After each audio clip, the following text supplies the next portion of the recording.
Welcome to Wales, land of the Red Dragon, home to some of Europe's most spectacular and most challenging roads. Here, the Astra GTC core design and chassis team met together as the car was put through its paces in final testing. Let's just hear from Chief Designer Andrew Dyson.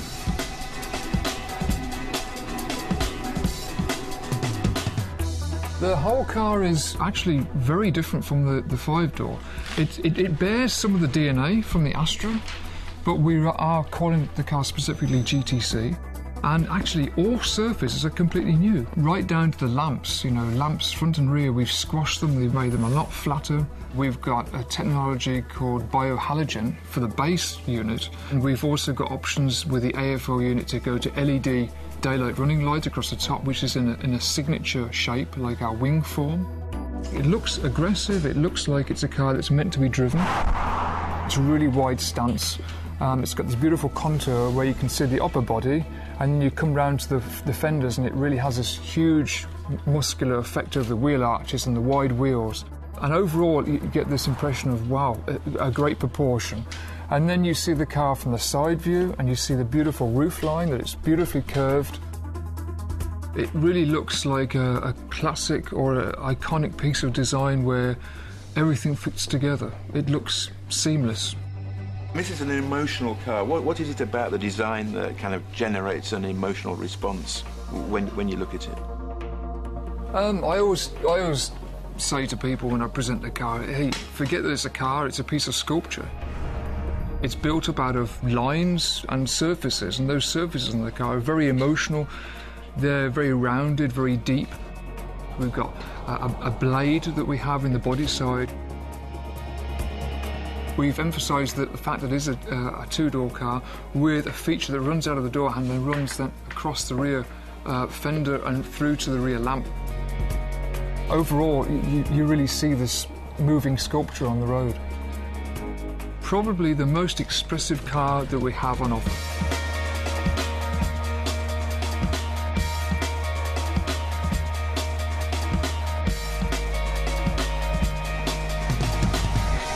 Are there any other details which you could draw our attention to which kind of expresses the quality and the premiumness of the car? We've got the sculpture aspect, but then we've also got the material finishes.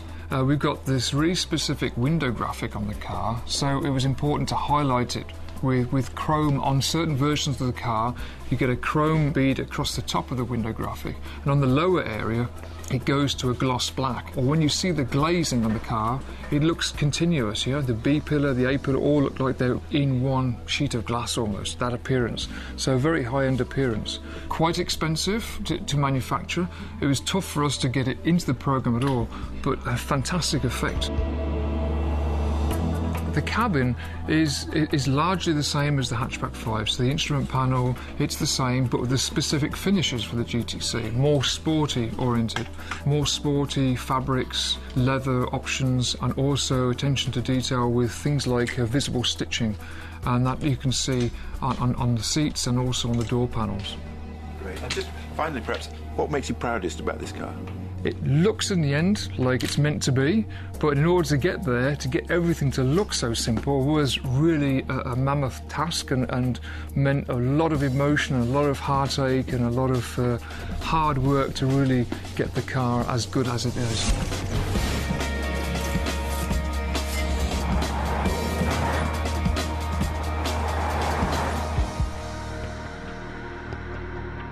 The design of the Astra GTC is a promise also of great driving dynamics. We have come to the challenging roads in Wales, because if a car can thrive here, it can thrive anywhere. This is it. Let's hear now from Opel Vauxhall's chief chassis engineers as they take the Astra GTC through its final shakedown. On roads that are closed to the public, they will push the car to its limits. This is why I joined Opel. It's a tough job, but somebody's got to do it.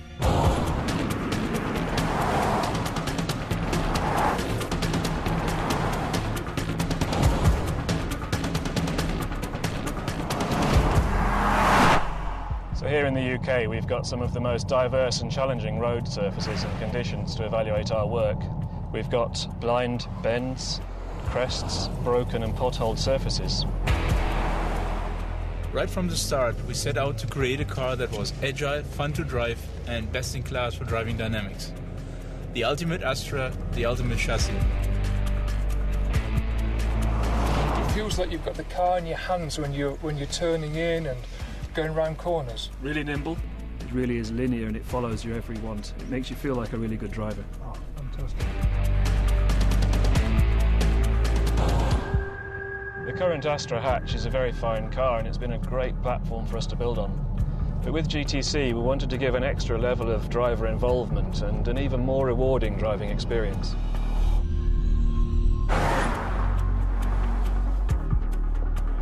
In tests like this, the chassis is pushed at its extremes, like coming up to this tight hairpin here. Suspension, steering and chassis have to work together perfectly. So here I'm on a section of road that's actually used in the British Rally Championship. It's narrow, twisty and bumpy. A huge variety of forces coming into the suspension system within a split second. I think it was also a very good idea to put a rebound spring in this. That's what's giving us the really great steering feedback. The great breakthrough in the development came with the adoption of the Hyperstrut front suspension. The traditional McPherson strut's a very fine system. It's light and very tough. But Hyperstrut gives us that extra level of driver involvement, a greater purity of steering feedback. Friction's really low. Just feel that. Yeah, no, it's just so amazing. easy. See? The strut doesn't rotate. On these roads, you can really feel the advantages of the Hyperstrut. The reduced steering friction and the improved cornering power give you the right feedback for these roads.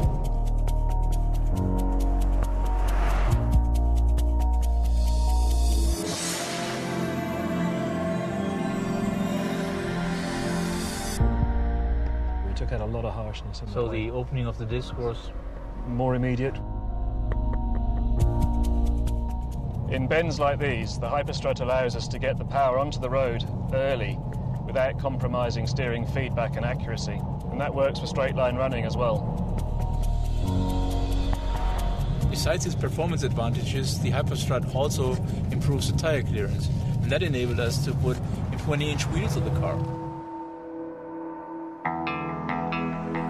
it's amazing when you think about that little black box there. Amazing how finely you can tune this electronic system. No, I'm very happy. Yeah. The steering setup is unique to the GTC.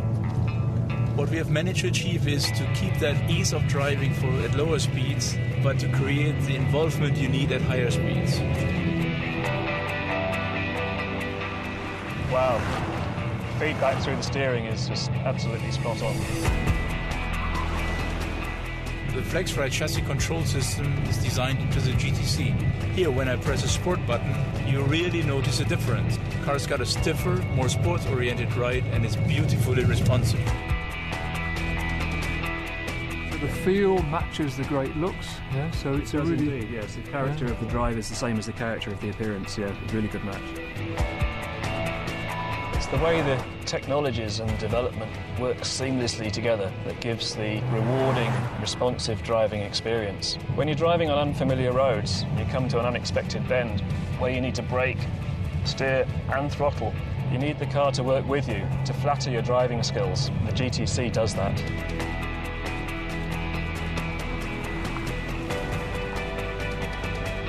Hey, how you doing? We set out to create a vehicle with best-in-class vehicle dynamics, and I think we have succeeded. The motoring journalists really enjoyed driving the car during our press event in July, and the feedback we got so far is very positive. I'm really impressed with the way that the team has worked together throughout this programme to achieve the results we have. I really enjoyed it. Here in Wales, the Astra GTC has shown dynamic performance to equal its dynamic looks. Thanks to a team of engineers, they have created a car with superb driving dynamics, wherever the road might lead.